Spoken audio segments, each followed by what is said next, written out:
शांति।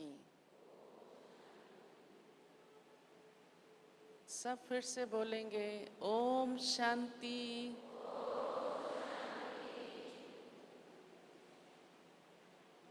हम सबको प्यारे बाबा ने इस ब्राह्मण जीवन के अंदर सभी बातों में बहुत ऊंचा बनाया है। हम सब रोज ईश्वरीय पढ़ाई पढ़ते हैं और जिस पढ़ाई से आत्मा बहुत योग्य गुणों से संपन्न बनती जाती है। जब भी कोई कुछ विशेष करता है तो अवश्य ही उसको उसके करने में कुछ ना कुछ बातें, कुछ ना कुछ विघ्न कहें, समस्याएं कहें, अवश्य आती हैं। तो कई बार ये देखा है कि हम भी बाबा के बहुत लाडले बच्चे, भाग्यशाली बच्चे, सदा आगे बढ़ने वाले बच्चे, बाबा ने हमें इन वरदानों से सजाया भी है। तो कभी कभी महसूस करने लगते हैं कि मेरे इस ईश्वरीय मार्ग में क्यों ये बातें आती हैं, क्यों ये समस्याएं आती हैं। विघ्न आने नहीं चाहिए, ऐसा ख्याल चलता है। हाँ, क्योंकि वैसे तो हम सब ईश्वरीय मौज में रहते हैं, ईश्वरीय सुख में रहते हैं, आनंदमय हमारा आंतरिक कितना अतीन्द्रिय सुख का जीवन है। परंतु जब कोई छोटी सी भी बात आती है तो जैसे हाथी कई बार चींटी से घबरा जाता है इतना बड़ा हाथी, हाँ, लेकिन चींटी भी उसको कभी कभी, सुना है ना, हैरान कर देती है। हम ब्राह्मण बच्चे बहुत अच्छे, ऊंचे, महान बनने वाले और एक ईश्वर की लगन में रहने वाले हैं। सारी दुनिया एक तरफ, उसकी परवाह नहीं है, परवाह किसको, और एक बाबा मेरा, ऐसा हमारा जीवन, हाँ, यही हमारा संसार। परंतु कोई कोई बातों में कभी कभी घबरा जाते हैं या स्थिति ऊपर नीचे हो जाती है। फिर कोई सोचते हैं कि विघ्न तो आना ही नहीं चाहिए, समस्या तो आनी ही नहीं चाहिए, मेरे आगे ये बातें क्यों आती हैं, ये होनी ही नहीं चाहिए, मैं तो इतनी अच्छी भली चल रही हूँ, फिर मेरे आगे ये सब क्यों है। ऐसे ऐसे ख्याल स्थिति को बहुत कमजोर कर देते हैं। अब वास्तव में हमारी स्थिति ही ऐसी शक्तिशाली होनी चाहिए, परिपक्व होनी चाहिए, अचल अडोल होनी चाहिए कि भले विघ्न आए और मेरे ऊपर उसका प्रभाव न पड़े। ये ठीक बात है? हाँ, पसंद है ये सबको? कोई कोई कहते विघ्न ही ना आए। हाँ, एक बात है कि विघ्न ही ना आए, समस्या ही ना आए, कोई बात होनी ही नहीं चाहिए। और एक है, दूसरी तरफ है कि भले आए परंतु मेरी स्थिति जरा भी डगमगाए नहीं। अब आप बताइए दोनों में से कौन सी बात ठीक है, पहली बात या दूसरी बात? सबने समझी माताओं ने? जो बहुत बाद में बैठे हुए हैं वहां तक सबने समझी ये बात? जिन्होंने समझी हाथ खड़ा कीजिए। अच्छा, लास्ट तक सबने समझ ली। अब आप सभी इन दोनों बातों में से कौन सी बात ठीक है उसका उत्तर देना। हाँ, मैं फिर से बताती हूँ। पहली बात हमने सुनाई कि कोई कोई ब्राह्मण सोचते हैं कि मेरे आगे विघ्न क्यों आया, ये नहीं आना चाहिए, समस्या क्यों आई, ये घटना क्यों घटी, ये बात क्यों हुई, मेरे आगे ही क्यों होती है। पहली ये बात है। और दूसरी है कि भले आई परंतु मेरी स्थिति अच्छी रही, अच्छी रहनी चाहिए, अचल रहनी चाहिए, निर्विघ्न रहनी चाहिए, अर्थात विघ्न के प्रभाव में नहीं आनी चाहिए। पहली बात अच्छी है या दूसरी? जो समझते पहली बात अच्छी है वो हाथ खड़ा करो। अच्छा, आप तो सब बड़े समझदार हैं। हाँ, बहुत समझदार हैं, वाह भाई वाह, आप तो पास हो गए सारे। हाँ,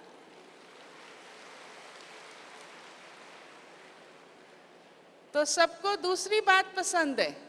हाँ, जिनको दूसरी बात पसंद है हाथ खड़ा करो। Very good, very good. फिर तो इसी हाथ से ताली भी बजाओ।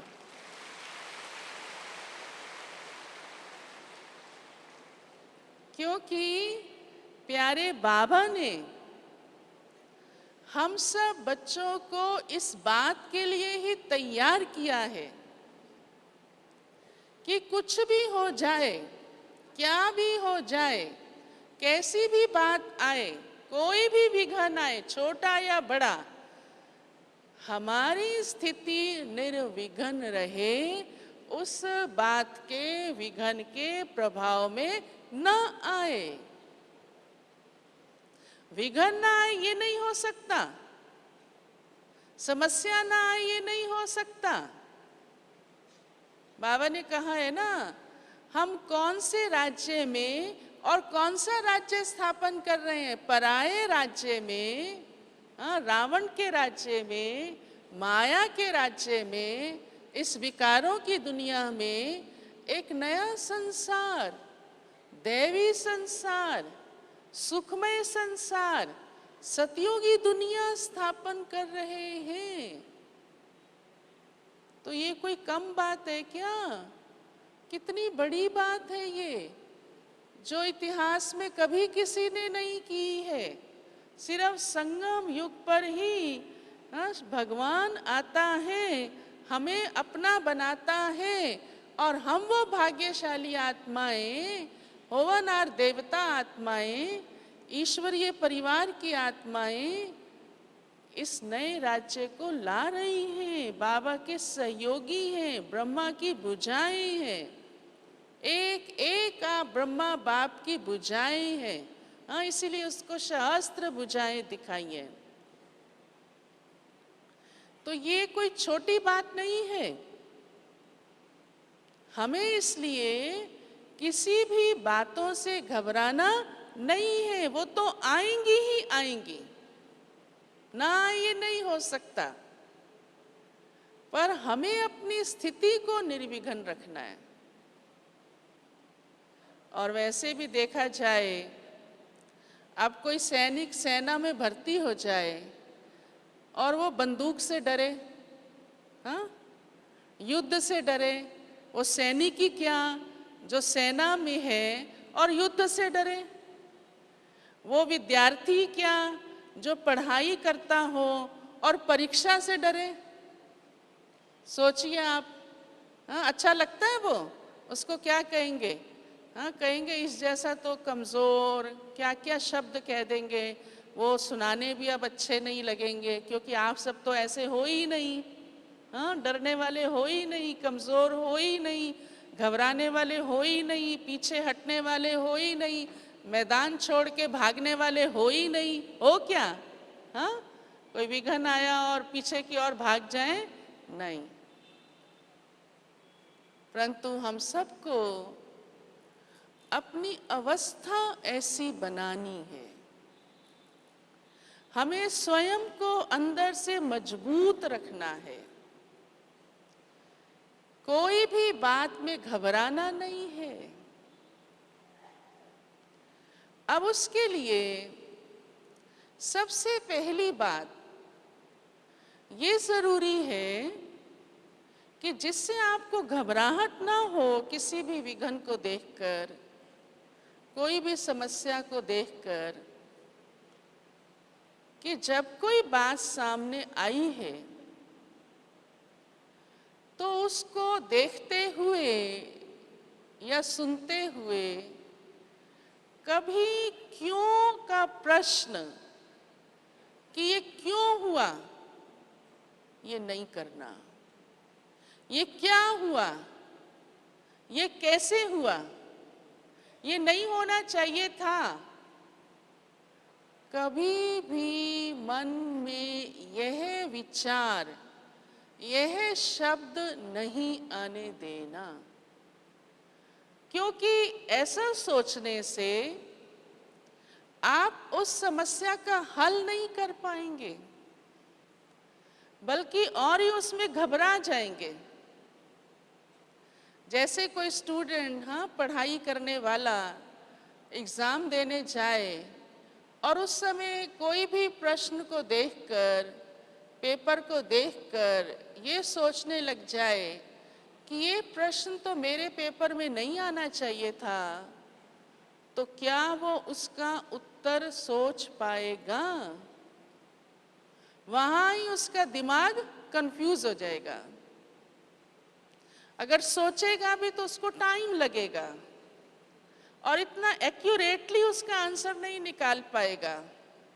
कई तो घबरा भी जाते हैं एकदम। तो किसी भी प्रकार से हमें किसी भी समस्या के आगे, विघन के आगे, ये कभी मन में नहीं लाना चाहिए कि ये क्यों हो गया, क्या हो गया, मेरे पास क्यों आया ये। अक्सर करके देखा गया है कि ऐसा सोच लेने से मेरे आगे ही परीक्षा आती है, मेरा पार्ट ही ऐसा बना हुआ है, क्या ये ब्राह्मण जीवन में विघन ही आते रहेंगे, क्यों ऐसा होता है। ऐसे ऐसे संकल्प हमारी मनसा को बहुत कमजोर बनाते हैं।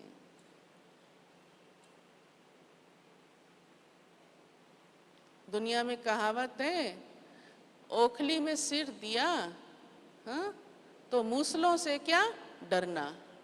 हाँ, ओखली में कुछ जाए तो मूसल तो पड़ेगा ही ना। आप घबरा तो नहीं रहे इस बात से? हाँ, घबरा तो नहीं रहे? अरे भाई, हमको मूसल क्या, हमको तो भगवान का, हाँ, ईश्वरीय प्यार मिल रहा है, ईश्वरीय शक्तियां मिल रही हैं। बाबा रोज हमें मदद करता है, बाबा हमारा साथी है, हर पल हमें अपना साथ देता है।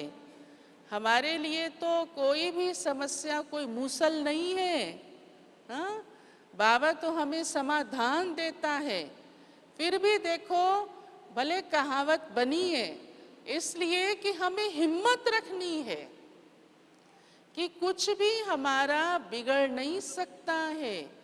फिर अगर कोई बात है भी तो उससे डरना क्या, उससे घबराना क्या। बाबा हमें हर पल उस साथ का अनुभव कराता है। सिर्फ हमको अपने आप को ऐसा मन से तैयार रखना है, अपनी स्थिति को पॉजिटिव रखना है, कभी कमजोर नहीं होने देना।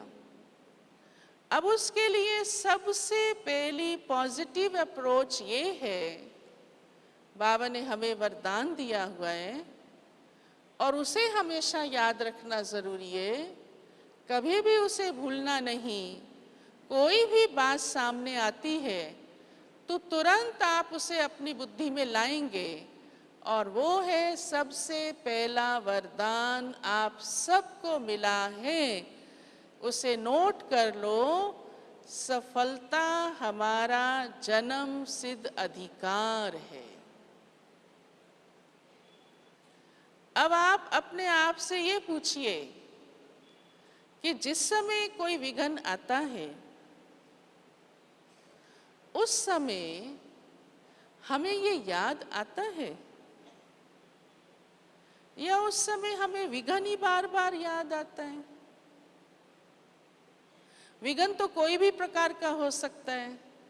हाँ, आपने कभी चेक किया इस बात से कि कोई भी बात आपके सामने आई, क्या आपको ये स्मृति आई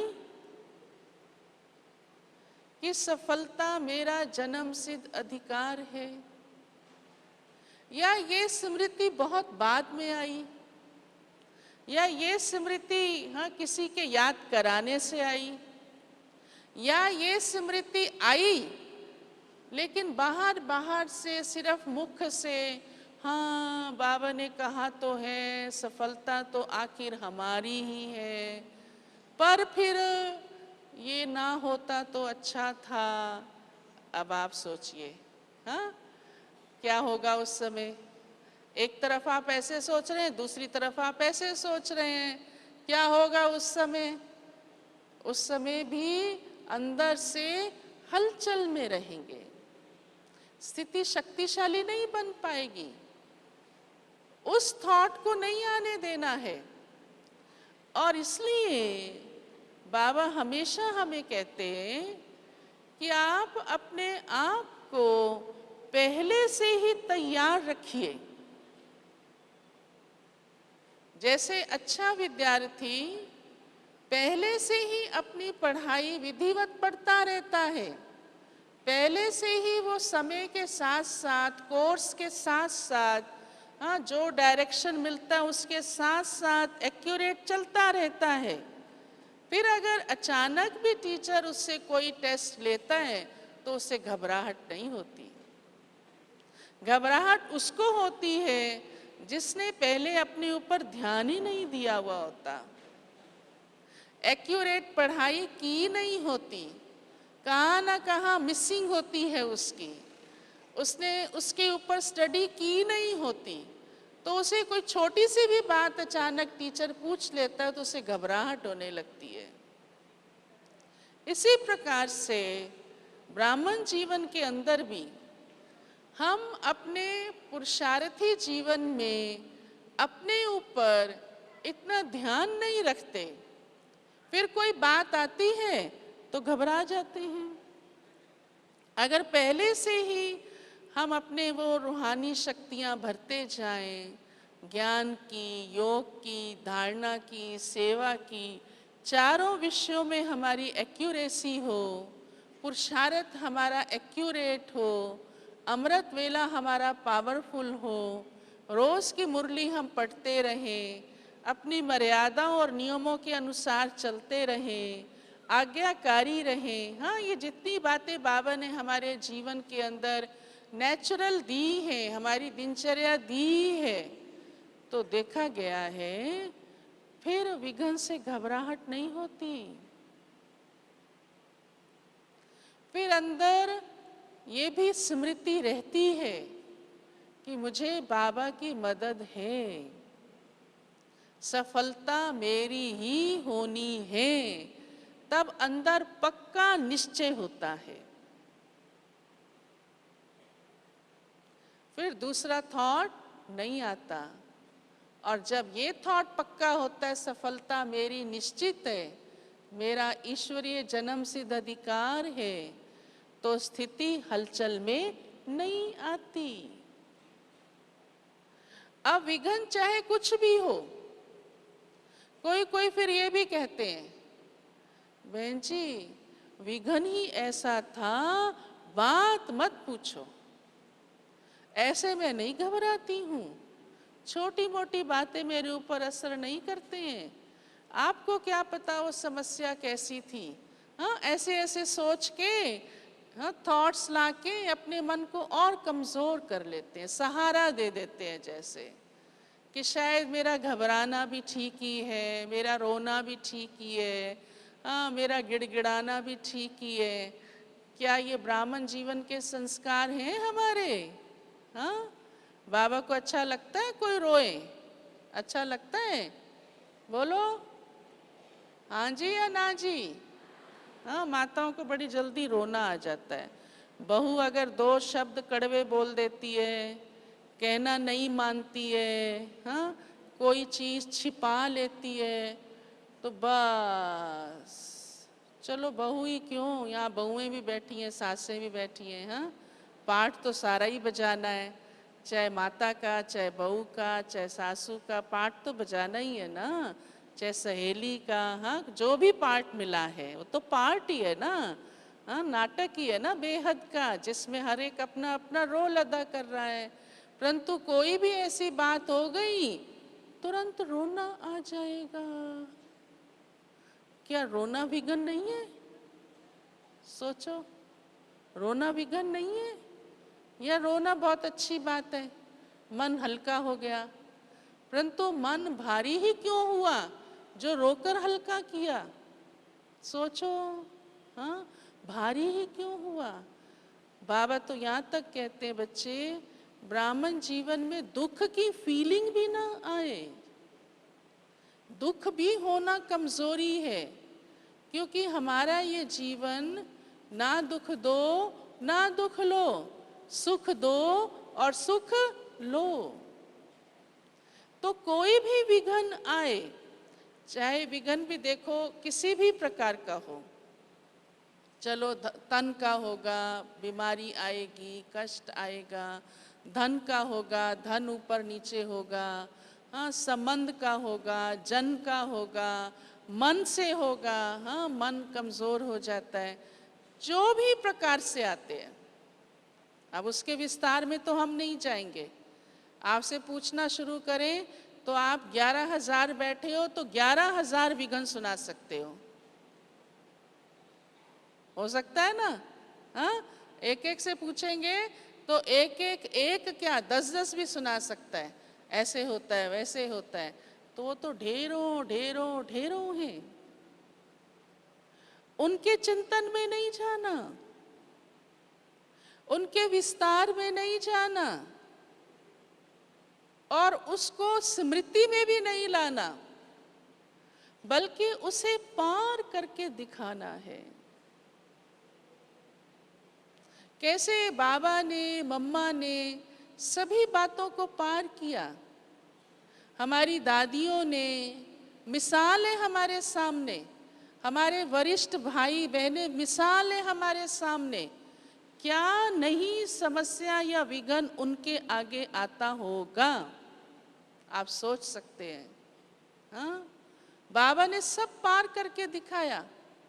बाबा कहते थे अच्छा तन की कोई बात आई, ये शरीर पुराना है, चत्तियों वाला है, हाँ, ऑपरेशन होता है तो क्या करते हैं, सिलाई करते हैं ना, तो कपड़ा फटता है तो क्या करते हैं, हाँ, उसको चत्ती कहते हैं ना, सिलाई करके लगाते हैं, कुछ ना कुछ पैच लगा देते हैं, हाँ, चत्ती माना पैच, समझा? आजकल तो पैच का रिवाज भी हो गया, बहुत डिफरेंट डिफरेंट डिज़ाइन के पैच लगा देते हैं।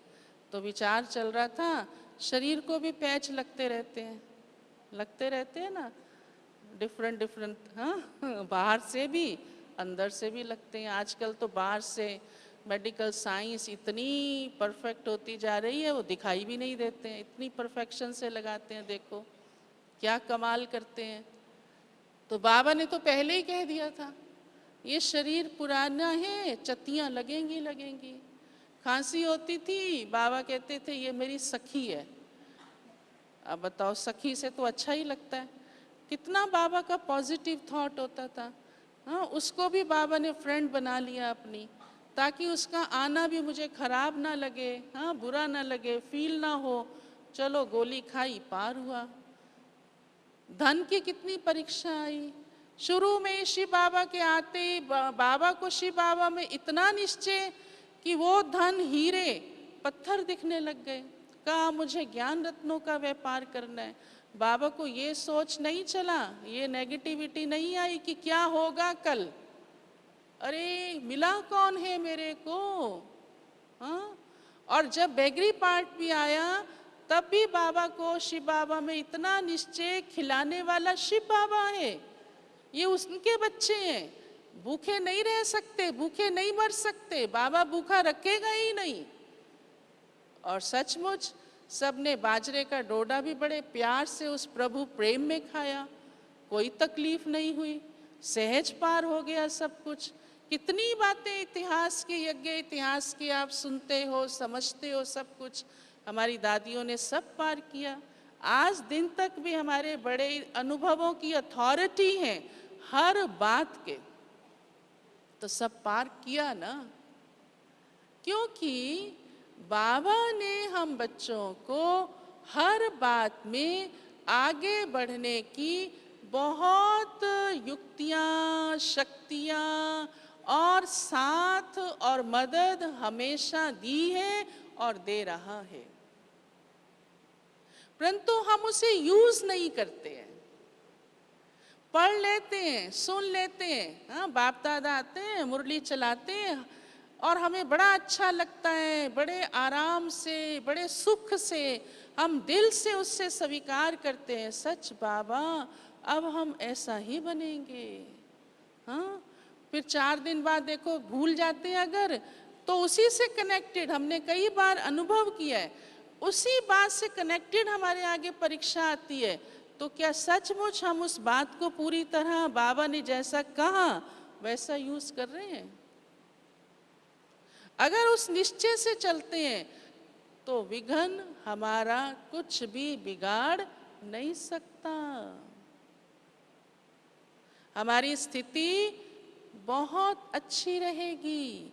भले आया है, हाँ, विघ्न आया है, आप सबने पहले क्या कहा, विघ्न भले आए, हमें निर्विघ्न रहना है, ये बात हमें पसंद है, ठीक है ना।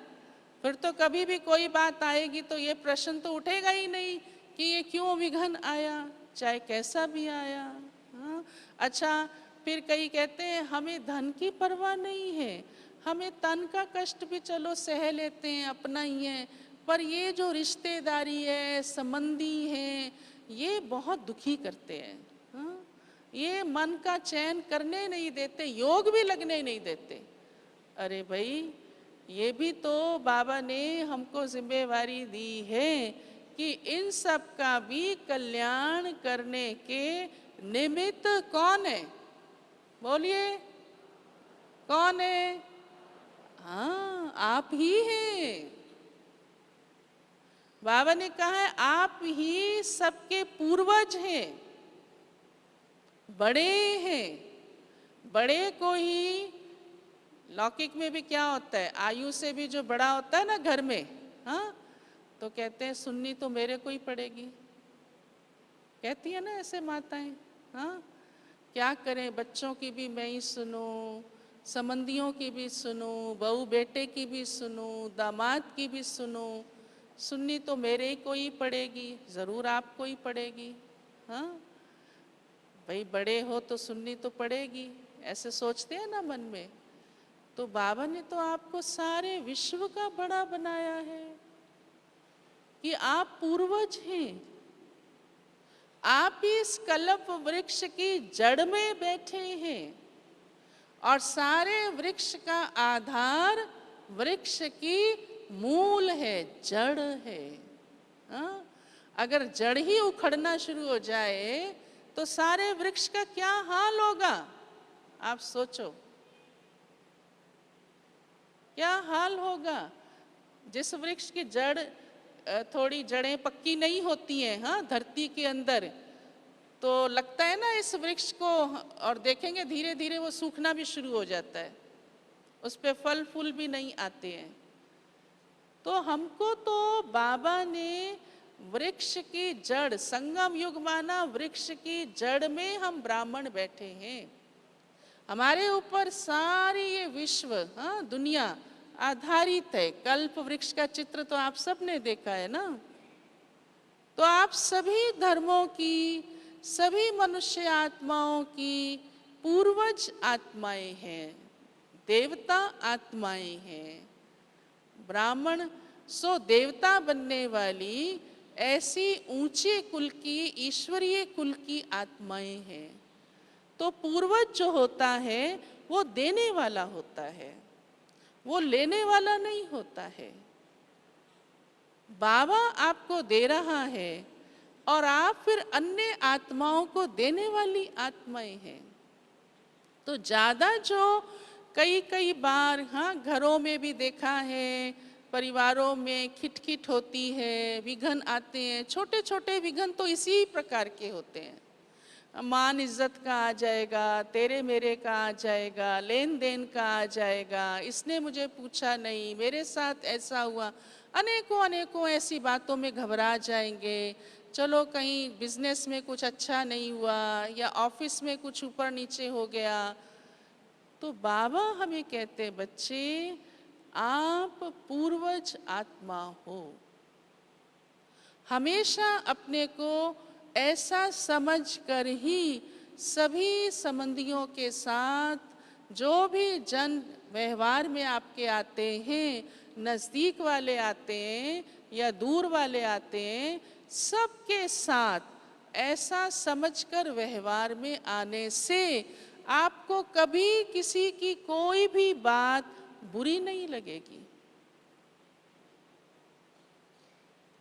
क्योंकि आपको सुननी है, आपको देखनी ही पड़े भले, हाँ, आपको सहनी पड़े भले, परंतु मैं पूर्वज आत्मा हूँ। इनका कल्याण निमित्त मैं आत्मा बनी हूँ और इनके कल्याण अर्थ चाहे सहना पड़े। देखो जड़ें सारे वृक्ष का बोझ सहती हैं, हाँ, सहती है ना, सारे वृक्ष का। और जड़ें ही सारे वृक्ष को देती भी हैं। पानी, हाँ, खाद जड़ में इसलिए डाला जाता है कि जड़ में ये क्वालिटी होती है कि वो सारे तने को, हर टहनी को, हर पत्ते को, हर फूल फल को भी पहुंचाए।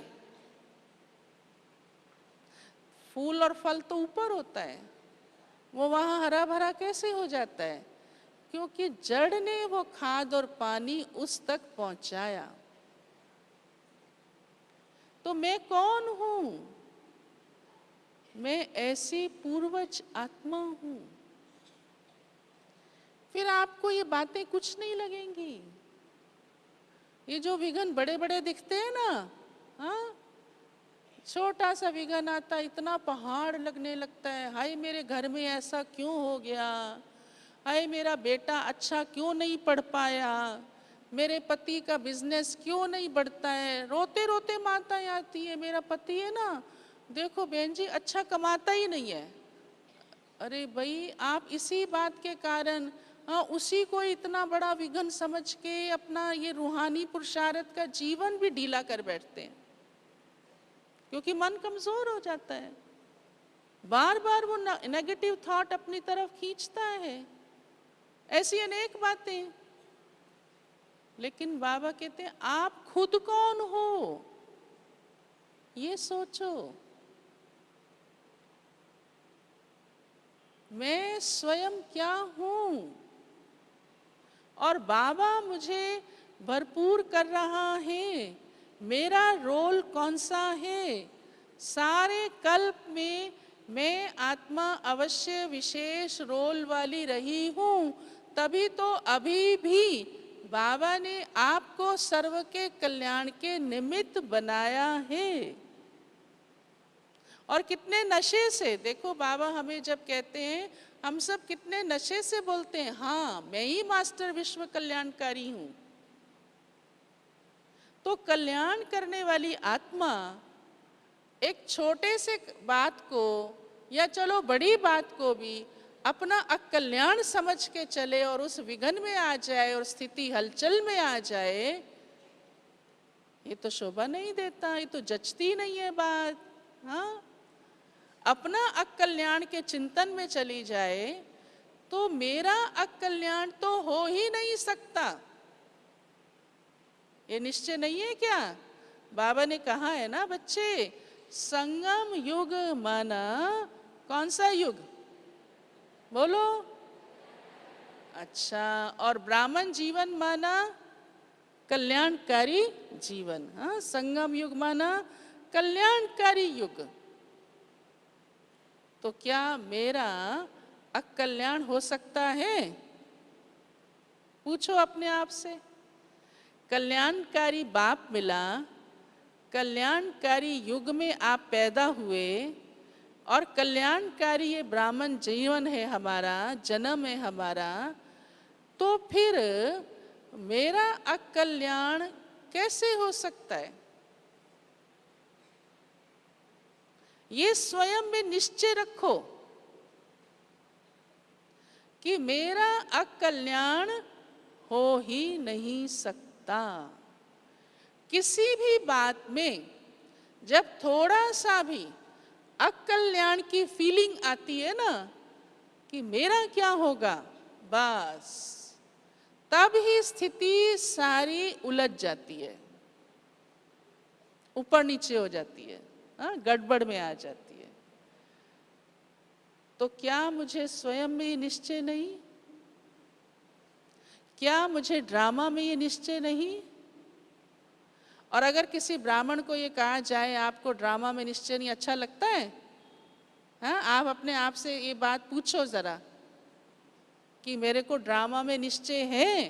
पूछिए अपने आप से, 1 सेकेंड। अब उत्तर दो, हाँ जी या ना जी। अच्छी तरह नहीं बोला, सबने नहीं बोला। अच्छा, जिनको ना जी है जरा ना जी बोले। नहीं है ना, हाँ जी है।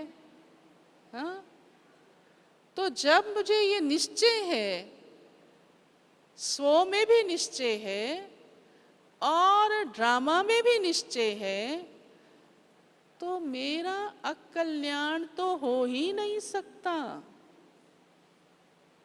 ड्रामा है ही कल्याणकारी और स्थिति तब ही हलचल में आती है, निर्विघ्न तब ही नहीं बन पाती है जब थोड़ी सी भी जरा कहीं अंदर अकल्याण की फीलिंग आती है, चाहे किसी भी कारण से।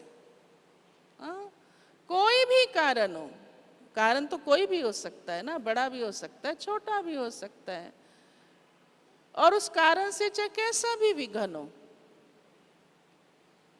हम दुनिया वालों को भी सुनाते हैं कि देखो ये जो समस्याएं हैं ना, जिनका कारण आप सोचते हो lack of money, lack of education, हाँ जो भी, ये कारण वास्तव में नहीं है। उनको सुनाते हो ना, कारण है आपकी आत्मा की कमजोरी।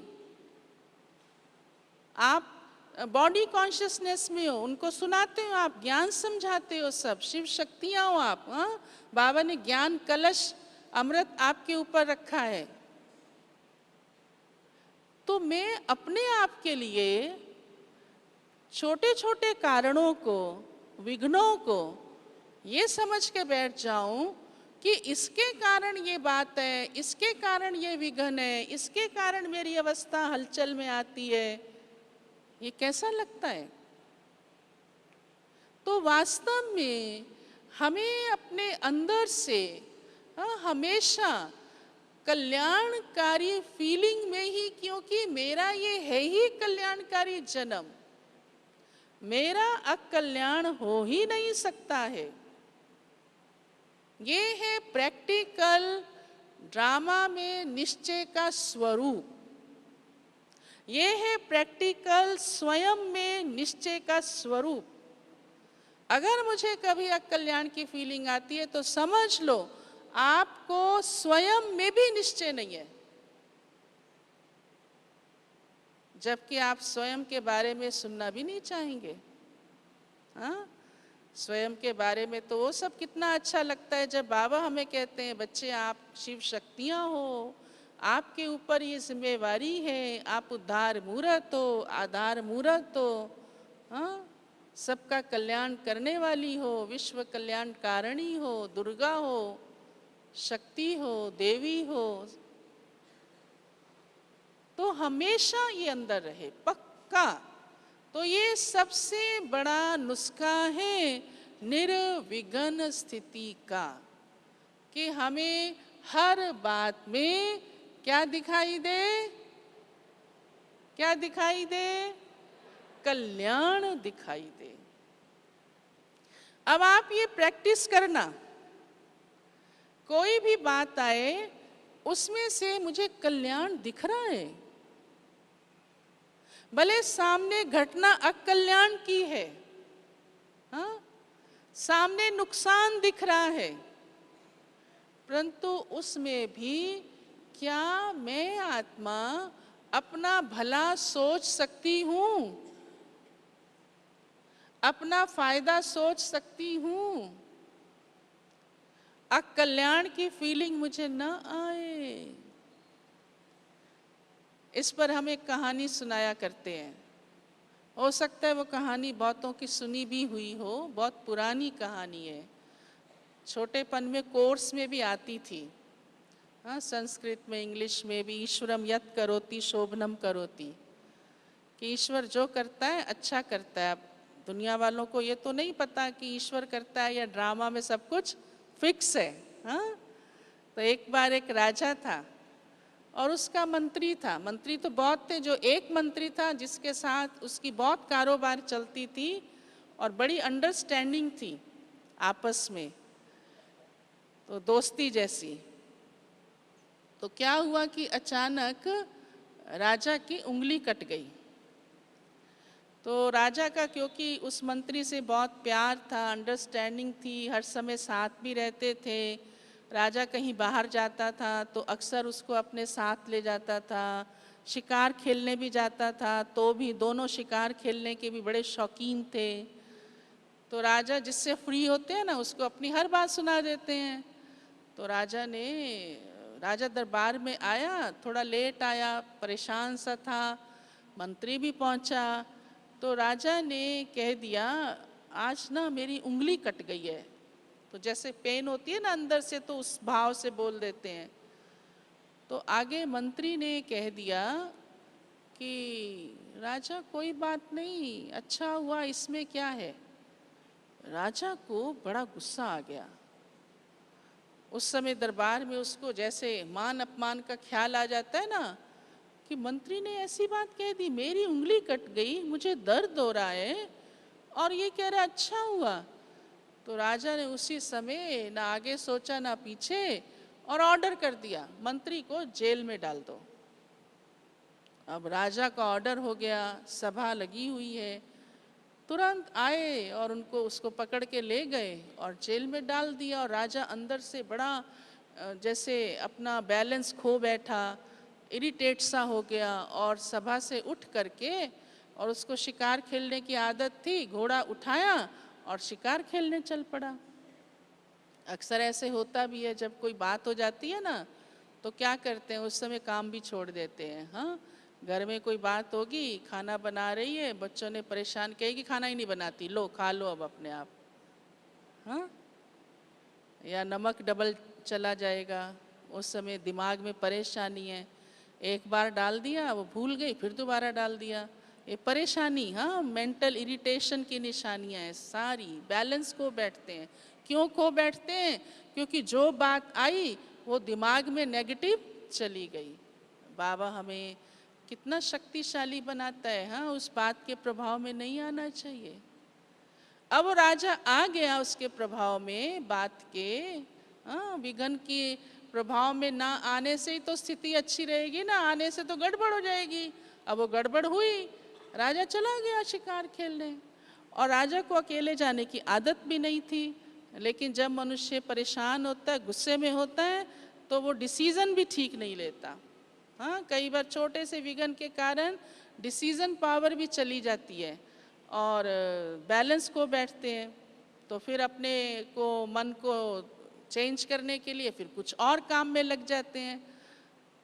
तो राजा जब गया, भागता गया घोड़े पे, भागता गया, भागता जा रहा है जंगल की ओर।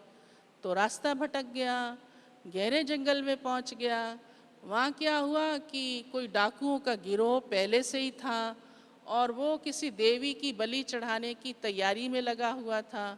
तो सारी तैयारी उन्होंने की कर ली थी और सिर्फ इंतज़ार था कि कोई आदमी मिले और हम उसकी बलि चढ़ाएं तो देवी की कृपा हो जाए, इसी इंतज़ार में खड़े थे। अब ये राजा महाराज जी घोड़े पे भागता जा रहा है, गुस्से में तो वैसे ही था थोड़ा सा, पकड़ लिया डाकुओं ने। अब ये अकेला और वो डाकू ढेर सारे, कुछ नहीं कर पाया, बहुत गिड़गिड़ाया, मैं राजा हूँ तुम देख रहे हो। अब डाकुओं को ये सब कहाँ सुनना था, हाँ वो तो कुछ भी सुनने वाले थे नहीं।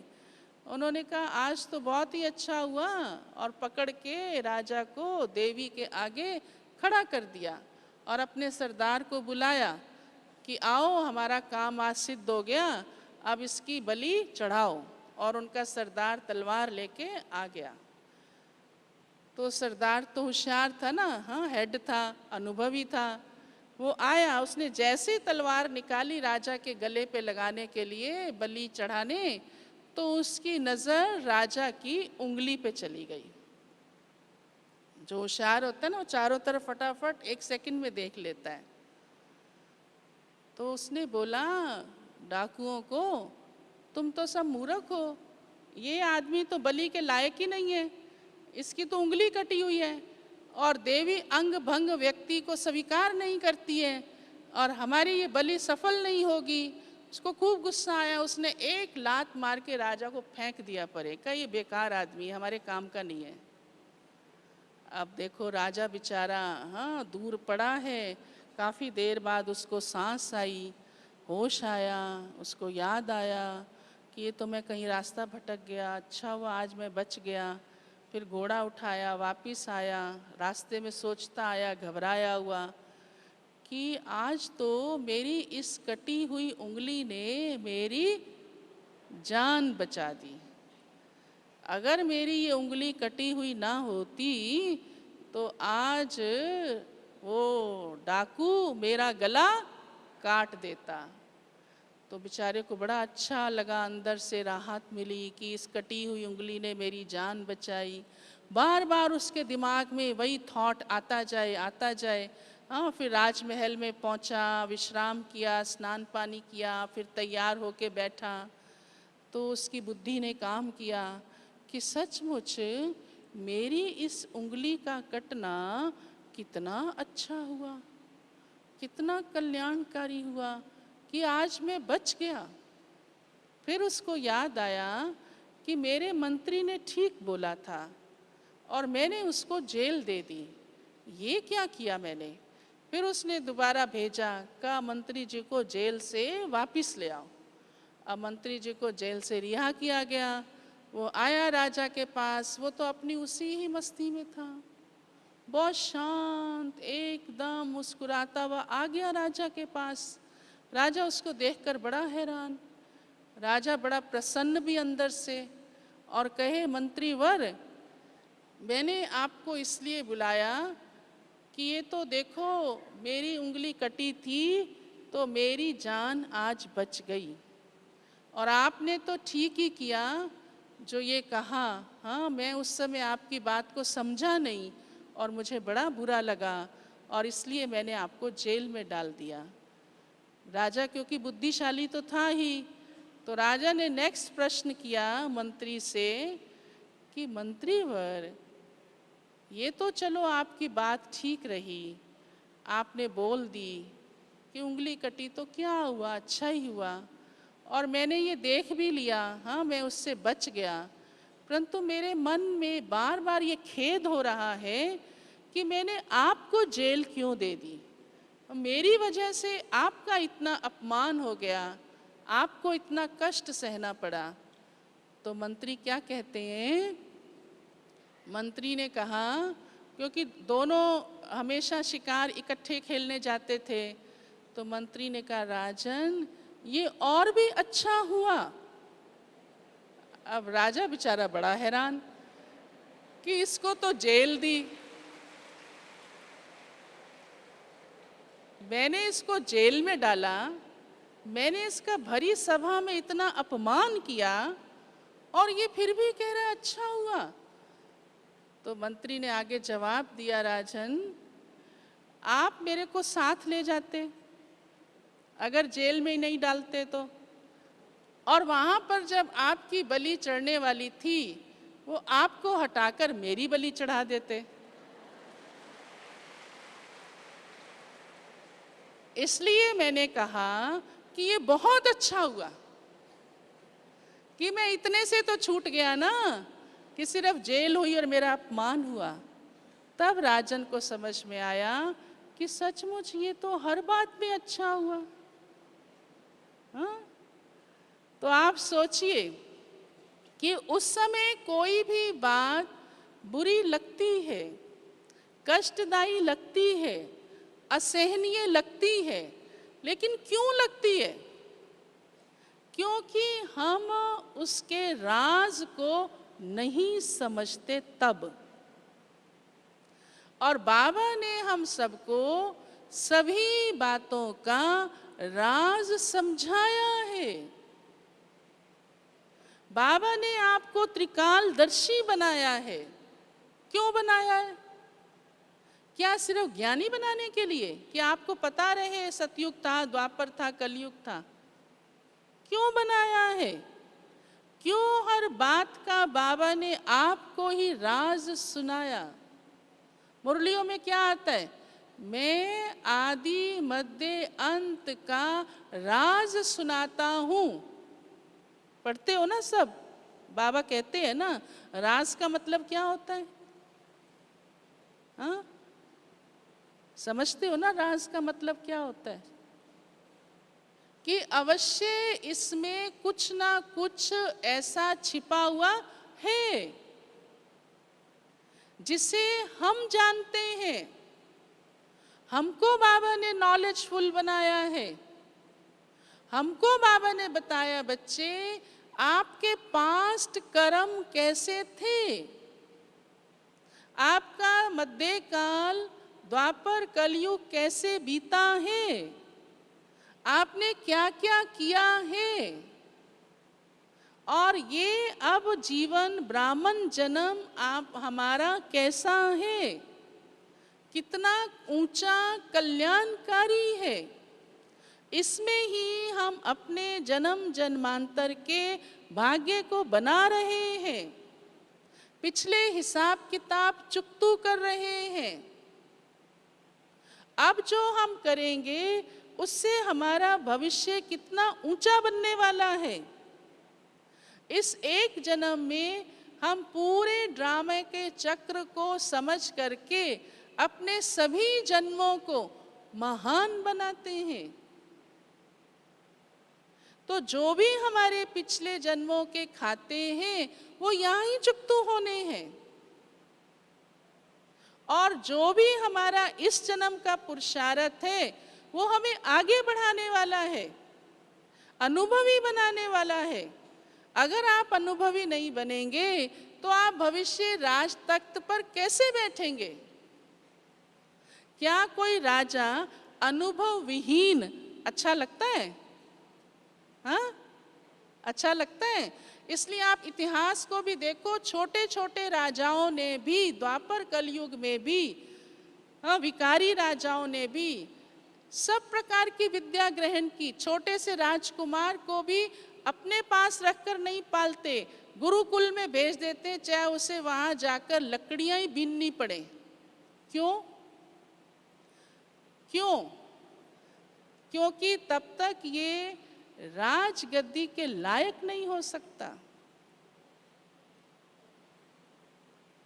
तो आप सोचिए, हमारा ये जन्म बहुत ऊंचा है, सबसे अलग, सबसे ऊंचा, सबसे महान। आप एक एक को बाबा ने चुन चुन के अपना बनाया है। आप सब बहुत ईश्वरीय संतान, हाँ, एक एक भविष्य देवता कुल की, विष्णु वंश की, सूर्यवंशी कुल की माला है। एक एक आप विशेष रत्न है। अपने आप को ऐसे साधारण नहीं समझो। साधारण समझते हो तो समस्या लगती है, परंतु बाबा मुझे सब बातों का अनुभवी बना रहा है। और अगर विघ्न नहीं आएगा, परीक्षा ही नहीं होगी, आप अनुभवी कैसे बनेंगे? और अनुभवी नहीं बनेंगे तो आप प्रजा को कैसे चलाएंगे, राजगद्दी कैसे लेंगे? हाँ, अगर यही निश्चित है कि ठीक है, साधारण ही सही, क्या ये पसंद है? नहीं, फिर भी तो फिर समस्याएं झेलनी पड़ेंगी। बाबा तो हमें और ही उनसे मुक्त कर रहा है। हमेशा अंदर ये विचार, ये अनुभव रखो कि दुनिया विघ्नों में उलझी हुई है, हमें तो बाबा उससे ऊपर उठा रहा है, उठा दिया। हाँ, बाबा कई बार कहते हैं ना, देखो विघ्न आए, आप उड़ती कला में आ जाओ। दादी गुलजार हमें बहुत अच्छा सुनाती है, कहती है, अच्छा हवाई जहाज में उड़ना अच्छा लगता है ना, तो अपने मन की स्थिति को ऐसा बनाओ, हवाई जहाज तो पहाड़ से भी पार हो जाता है, गहरे बादल से भी पार हो जाता है, कहीं भी अटकता नहीं है ऐसे। तो अपनी स्थिति ऐसी बनाओ कि कितनी भी समस्या हो, पहाड़ जैसी भी हो, आप उसके ऊपर से चले जाओ। माना अपने मन को इतना शक्तिशाली रखो कि वो पहाड़ लगे ही नहीं, राई जैसा लगे, राई जैसा, जैसे कुछ है ही नहीं। तो अभी ही हम अपने आप को ऐसा बना रहे हैं। तो अभी लास्ट में मैं 2-3 बातें फिर से रिपीट करती हूँ, हमेशा याद रखेंगे तो आपकी स्थिति निर्विघ्न रहेगी। पहली बात, सफलता मेरा जन्म सिद्ध अधिकार है। दूसरी बात, मैं पूर्वज आत्मा हूँ। कोई संबंधी, कोई जन, पराया, अपना, अंदर बाहर, कैसा भी कुछ भी करे, याद करो मैं पूर्वज आत्मा हूँ, तो आपको उसके प्रति रहम भाव आएगा, हाँ, कल्याण का भाव आएगा। तीसरी बात, हम कल्प कल्प की विजयी आत्माएं हैं, ये भूलो नहीं। ठीक बात है ये, हाँ। और लास्ट, बाबा ने हमें ये कह रखा है और ये प्रैक्टिकल है, हम अनुभव करते हैं कि जो हो रहा है वो अच्छा है, जो होगा वो बोलो और अच्छा होगा। वेरी गुड, हाँ, हर बात में कल्याण ही कल्याण है।